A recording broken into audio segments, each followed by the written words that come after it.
তো সালাম গো আমার, দুরুদ ও সালাম গো আমার, কইও নবী মুস্তাফায়। তোমরা যদি যাও গো মদিনায়, তোমরা যদি যাও গো মদিনায়। মদিনা শরীফের মাঝে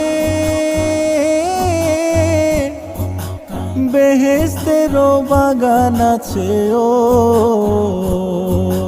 সেই বাগানে শুয়ে আছেন, সেই বাগানে শুয়ে আছেন প্যারা নবী মুস্তাফায়। তোমরা যদি যাও গো মদিনায়, যাও গো মদিনায়। সালাত ও সালাম গো আমার, দুরুদ ও সালাম গো আমার, কইও নবী মুস্তাফায়। তোমরা যদি যাও গো মদিনায়, তোমরা যদি যাও গো মদিনায়। সুদূর বাংলা